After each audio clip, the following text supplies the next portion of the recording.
Bonjour, c'est Myriam pour vous servir. Nous allons voir aujourd'hui ensemble les 31 choses qui font que vous êtes constamment en échec.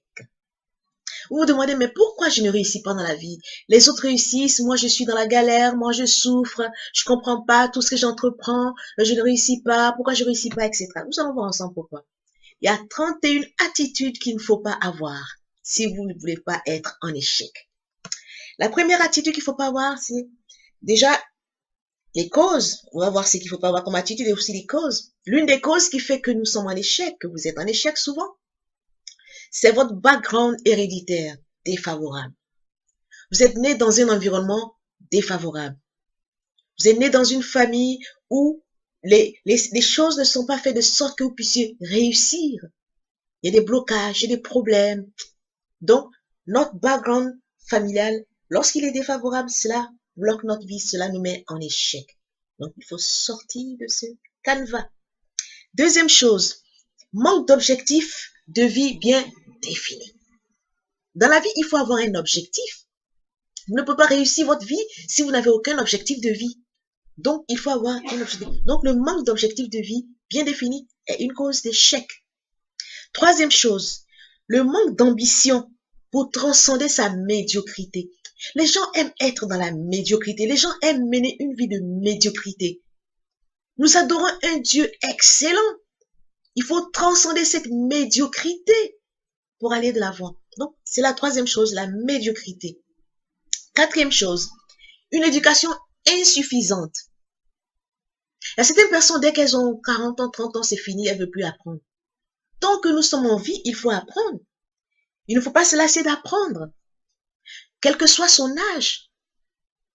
Il y a des pays, lorsque vous allez vous inscrire à la fac à 50, 60 ans, les gens vous regardent d'un air bizarre. Oh là là, à son âge, il va à l'école. En Afrique, c'est encore pire. Il faut transcender ces genres de mentalité. Il ne faut pas se lasser d'apprendre parce que notre cerveau humain est tellement riche, est tellement grand, est tellement puissant, mais nous n'utilisons qu'à peine un tiers ou 2 tiers maximum. Il faut apprendre notre cerveau à apprendre. Donc, l'insuffisance d'éducation est une cause d'échec. Cinquième point, c'est manque d'autodiscipline. C'est fou ce que les gens sont indisciplinés de nos jours. Il faut apprendre à se discipliner dans sa vie. Il faut apprendre à mener une vie de discipline en société. Il faut être discipliné dans ce qu'on fait. Donc, une autodiscipline déjà. Si vous voulez entreprendre que vous n'êtes pas discipliné, ne vous attendez pas à réussir. Donc, le manque d'autodiscipline est une cause d'échec. Sixièmement, la mauvaise santé. Vous ne pouvez pas être, si vous n'êtes pas en bonne santé, évidemment, vous serez limité dans ce que vous avez à faire. Mais qu'est-ce qui fait que vous êtes en mauvaise santé? C'est votre manière de vivre. Donc, il faut avoir une bonne hygiène de vie pour avoir une bonne santé afin de réaliser ces objectifs de réalisation. Vous pouvez avoir des objectifs bien clairs, mais si vous menez une vie de dépravation, si vous mangez n'importe quoi, vous fumez, vous buvez, vous vous droguez, vous n'avez pas assez de sommeil, vous vivez à 100 à l'heure, votre santé va en pâtir. Donc, une mauvaise santé, c'est une cause d'échec. Septièmement, les mauvaises influences environnementales. On dit les mauvaises compagnies corrompent les bonnes mœurs. Il faut vivre dans un environnement approprié si on veut réussir. Les mauvaises compagnies corrompent les bonnes mœurs. Donc, si vous êtes dans un environnement défavorable, ne vous attendez pas à réussir, vous serez tout le temps en échec. C'est une cause majeure d'échec. La procrastination. Il y a des gens qui aiment remettre à demain ce qu'ils peuvent faire à l'instant même. Pourquoi remettre à demain ce que tu peux faire maintenant? Fais-le et va de l'avant. À chaque jour suffit sa peine, disent les Écritures. Demain aura soin de lui-même. Donc, aujourd'hui, fais aujourd'hui ce que tu as à faire aujourd'hui. Parce que demain ne t'appartient pas. Donc, il ne faut pas procrastiner. Il ne faut pas remettre à demain ce que tu peux faire maintenant. Donc, c'est une cause d'échec, la procrastination. Le manque de persévérance. Il faut apprendre à être persévérant dans ce qu'on fait. Même si c'est dur, même s'il y a des obstacles. Il faut être audacieux. Il faut être persévérant. Lorsqu'on veut entreprendre, lorsqu'on veut réussir sa vie. On aura toujours des échecs, on aura toujours des blocages, mais il faut être persévérant dans ce qu'on veut faire, dans ce qu'on veut voir réussir, et on y arrivera. Donc la persévérance, le manque de persévérance cause d'échec. Une personnalité négative. Et des personnes, ils sont pessimistes. Ils voient tout en noir, la vie en noir. Ils n'ont aucune espérance. Mais il faut espérer. Il faut rêver. Et rêver grand, rêver positif, rêver beau. Donc, une vie pessimiste, c'est une vie d'échec. Donc, l'échec, la personnalité négative est une cause majeure d'échec. 11. La sexualité incontrôlée. Il y a des gens qui sont débridés dans leur sexualité à un point tel que il faut se contrôler dans sa sexualité. Parce que notre énergie sexuelle, c'est elle qui nous donne la capacité de créer. C'est elle qui nous donne la force de créer. Alors, si vous dépravez votre énergie sexuelle, vous allez devenir bête, surtout la jeunesse, je m'adresse à vous. Gardez-vous pur, gardez-vous propre, préservez-vous. Parce que celui qui déprave son énergie sexuelle, il vieillit avant son âge, il devient idiot, il n'a aucune inspiration, aucune révélation. Sa vie est bloquée. Donc, faut pas dépraver son énergie sexuelle. Il faut la canaliser. Il faut être rangé, avoir un ou une partenaire de vie et arrêter de se dépraver pêle-mêle. Parce que c'est une cause majeure d'échec. Un désir incontrôlé. 12. D'obtenir des choses dont on n'a même pas besoin. Les gens accumulent. Mais arrêtez d'accumuler. Contentez-vous de ce que vous avez. Il y a des gens, ils ont tellement de choses, au lieu de les offrir, ils ont les placards bourrés, les maisons bourrées de choses qu'ils n'utilisent pas, et puis c'est là, d'autres personnes souffrent à côté. Mais arrêtez d'accumuler. Ils sont pressés d'accumuler des choses, et quand ils ont cette chose, ils n'en ont plus besoin, ils sont déçus. Ils laissent tomber. Non, arrêtez d'accumuler. Point suivant. Manque de pouvoir de décision bien défini. Il y a des gens qui n'ont pas de décision. Ils sont oui, non, non. Ils marchent dans les décisions des autres. Même s'ils ont une décision, il suffit qu'on les influence un tout petit peu, ils sont déconnectés. Il faut avoir une décision ferme dans ce qu'on veut faire. Il faut savoir ce qu'on veut faire et le faire. Il ne faut pas se laisser influencer par les décisions des autres. 14e point. C'est être crispé par une des peurs basiques, les 6 peurs basiques. La peur de mourir, la peur de la vieillesse, la peur de la pauvreté, la peur des critiques, etc., etc. Les 6 peurs basiques. Il y a des gens qui sont coincés, ils ont tellement peur qu'ils n'osent pas entreprendre, ils n'osent rien faire. Ils sont stressés à tout moment, ils sont complexés, ils ont plein de problèmes. Ils veulent faire quelque chose, il suffit qu'on ait un peu de critique sur ce qu'ils veulent faire, ils sont bloqués. Ils veulent quitter le boulot merdique dans lequel ils sont pour entreprendre autre chose par eux-mêmes. Ils n'osent pas parce qu'ils ont peur de se lancer dans l'inconnu, c'est ça la foi. La foi, c'est se jeter dans le vide. Tu sais pas où tu vas atterrir. Mais en te jetant dans ce vide, tu crois en une source supérieure qui t'a dit de te jeter. Et ton atterrissage ne sera pas un atterrissage catastrophique, mais un atterrissage vraiment où tu vas atterrir, où tu dois atterrir. Il faut oser. Arrêtez d'avoir peur. La peur de la mort. Quel que soit, quoi qu'il en soit, on mourra tous. Parce que si tu vis, si tu es né, c'est sûr que tu mourras. Seulement, il faut maîtriser ta vie pour ne pas mourir n'importe comment avant ton temps. Donc, être coincé par la peur, c'est une cause majeure d'échec. Arrêtez d'avoir peur. N'ayez pas peur. Point suivant. Mauvais choix du partenaire de vie. Les gens se précipitent pour se marier. Oh, je l'épouse parce qu'il est beau. Oh, je l'épouse parce qu'elle est belle, parce qu'il est riche. Non, faut pas se fixer sur ces critères. Il faut bien choisir son partenaire de vie pour ne pas être en échec. Parce que si vous n'avez pas les mêmes énergies, si vos énergies sont déconnectées, vous voulez ça, l'autre veut l'autre, cela va toujours vous mettre en arrière. Donc, il faut avoir un partenaire de vie en concordance avec votre plan de vie pour pouvoir aller de l'avant si vous ne voulez pas être en échec. Donc, le bon choix du partenaire de vie est vital. Sinon, c'est la cata, c'est l'échec. Trop de précautions. 16e point. Et les gens, ils sont tellement précautionneux pour entreprendre. Ils vont faire tous les petits calculs. Ils sont tellement perfectionnistes qu'ils veulent que tout soit parfait avant qu'ils ne commencent à faire ce qu'ils ont envie de faire. Alors qu'ils ont le minimum pour commencer.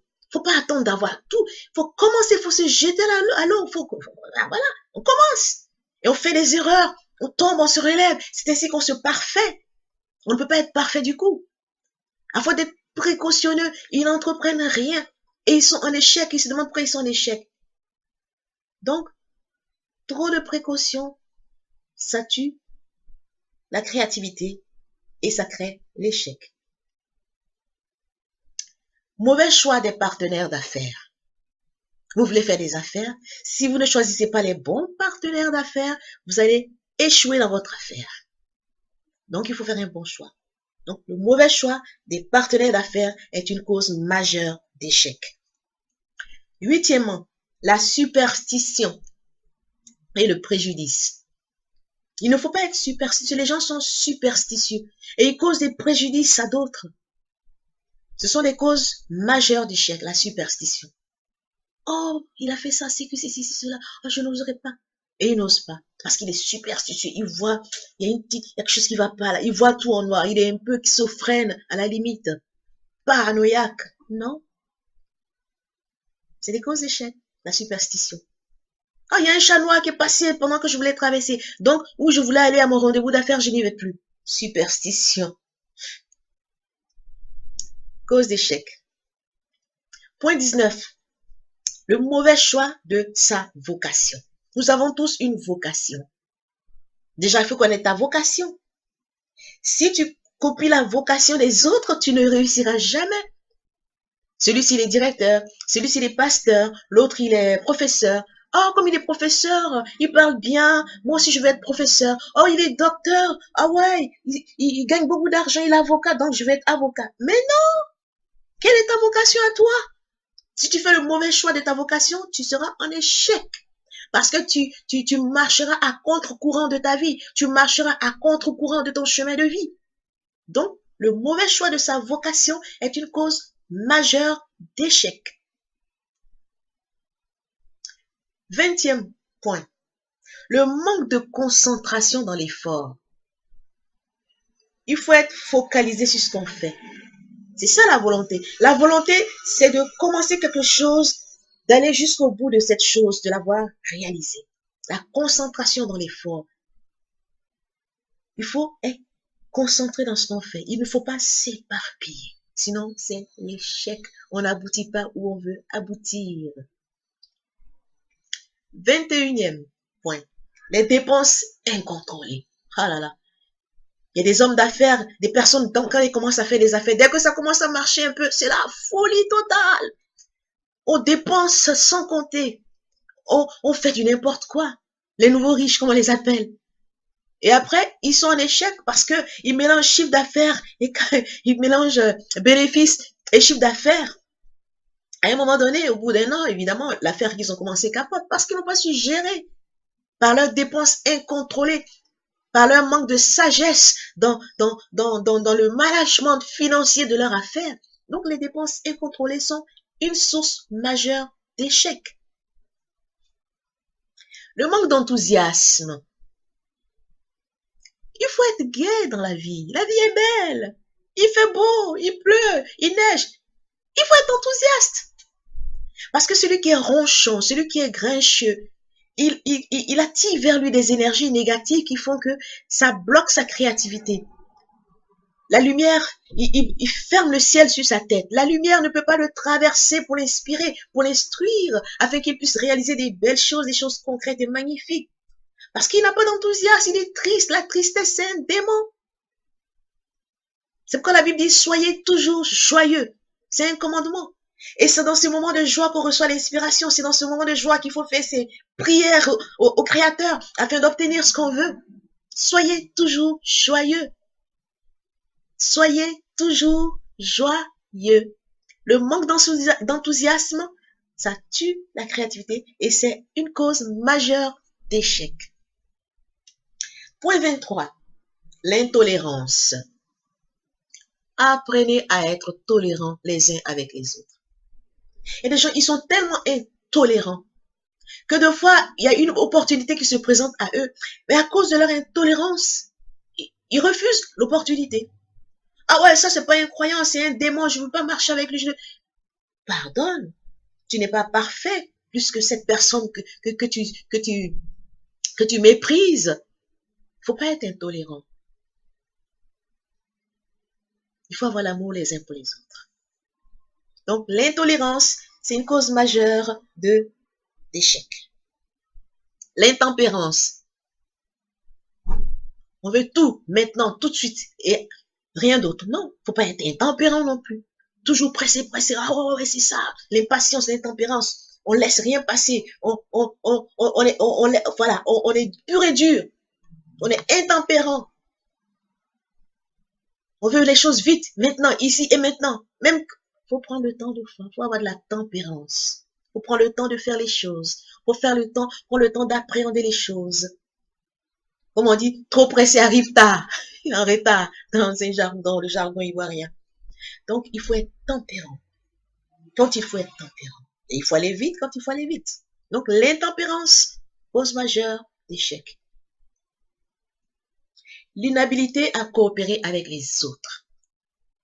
Vous ne pouvez pas faire tout seul. Si vous voulez, par exemple, entreprendre. Un chef d'entreprise qui ne délègue pas ses pouvoirs, il va se tuer à la tâche tout seul. On peut pas être au four et au moulin en même temps. Il répond au téléphone, il est son propre secrétaire. Après, il va à un rendez-vous d'affaires. Après, il va voir des... Non, faut déléguer. C'est en déléguant qu'on réunit les énergies les uns des autres. Alors, on va plus vite, comme on dit. Celui qui est seul, va vite, mais celui qui travaille avec les autres va loin. Donc, il faut apprendre à déléguer. Il ne faut pas travailler seul, il faut coopérer.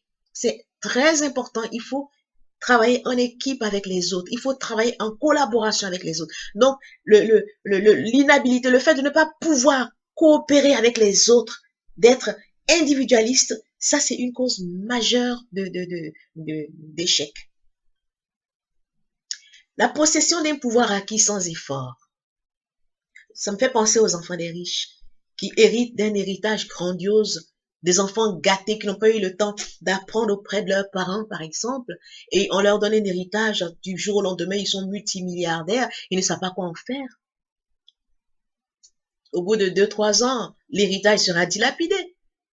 Parce que il a eu un pouvoir sans effort, il possède quelque chose qu'il n'a pas obtenu sans effort, donc il ne sait pas comment, qu'est-ce que c'est de pouvoir travailler, de pouvoir fournir des efforts pour pouvoir avoir un résultat qui vous donne la joie. Il n'a pas connu ça. Donc, il va dilapider la richesse. Ça, c'est une cause majeure d'échec. C'est pour ça, tout ce qu'on obtient, il faut l'obtenir avec de l'effort, c'est un tout petit peu d'effort. Comme ça, ah, j'ai souffert pour avoir ça. De sorte que lorsque vous avez fait une bêtise, vous allez réfléchir à 2 fois. Donc, la possession d'un pouvoir sans effort, c'est une cause majeure d'échec. Il y a des gens qu'on met à des postes de responsabilité parce qu'ils sont les parents de telle ou telle personnalité sans effort. Donc, il fait du n'importe quoi. Il est médiocre. Il est en échec lui-même et il mettra les autres en échec. Non. 27e point. La malhonnêteté intentionnelle. De manière intentionnelle, les gens sont malhonnêtes. Surtout quand on a en affaire, faut pas être malhonnête. Parce que le mensonge, cette malhonnêteté, tôt ou tard, elle sera dévoilée. Donc, il faut être honnête dans ses affaires. Il faut pas mentir. Il faut pas faire de la corruption. De manière intentionnelle, il faut pas être malhonnête. Sinon, c'est l'échec assuré au bout d'un moment. Si c'est pas maintenant, tôt ou tard, cela se dévoilera. Et ce sera l'hécatombe dans votre affaire, si vous êtes homme d'affaires, ou dans votre propre vie, quelle que soit la situation. 26e point.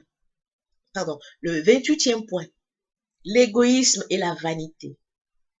Il y a des gens, dès qu'ils ont un peu d'argent, ils deviennent tellement vaniteux, tellement imbus d'eux-mêmes, enflés. Comme on dit, ils ont la grosse tête, ils ont le melon. Tellement ils sont vaniteux. Non, c'est une cause d'échec. Ça vous ferme les portes. Ou bien l'égoïsme. Vous pouvez partager avec les autres, vous pouvez aider quelqu'un pour qu'il puisse aller de l'avant, pour qu'il puisse réussir. Mais vous êtes tellement centré sur vous-même, vous êtes tellement égoïste que cela n'est pas bien. Ça vous détruit vous-même. Ça fait penser à ce qu'on avait dit. Il faut travailler avec les autres pour réussir. Il faut collaborer. Faut rassembler les énergies. Mais si vous êtes seul, si vous êtes égoïste et en plus vaniteux, cause majeure d'échec à un moment donné de votre vie. Donc, si vous êtes dans cette situation, c'est le temps d'en sortir. 29e point. Deviner au lieu de penser. Il faut avoir une stratégie en tête lorsqu'on veut faire quelque chose. Faut pas deviner, ah, je crois que ça va marcher. Non, faut être clair et net dans ce qu'on veut faire. Faut pas supposer. Faut faire son diagnostic, faut faire son étude de marché selon le champ d'action dans lequel vous voulez opérer. Et vous mettez les choses bien en place et vous démarrez. Faut pas être dans l'à peu près. Ça, c'est de la médiocrité, être dans l'à peu près. Ça, c'était le 29e point.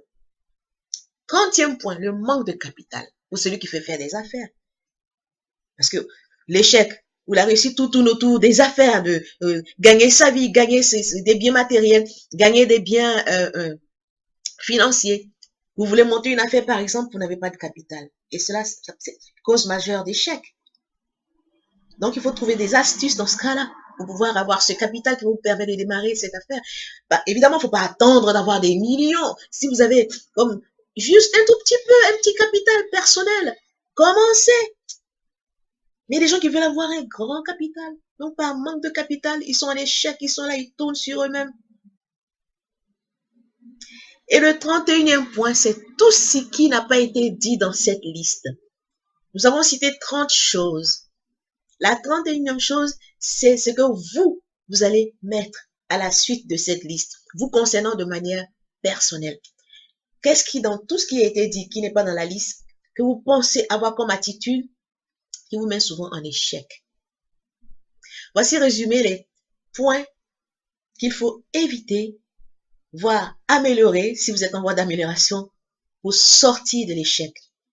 Si vous voulez en savoir plus, vous pouvez cliquer sur le lien, aller sur mon blog, et vous aurez encore plus d'informations sur la question à travers des modules que je propose. Bonne journée. C'était Myriam de Révolution ta conscience. Myriam pour vous servir. À très bientôt.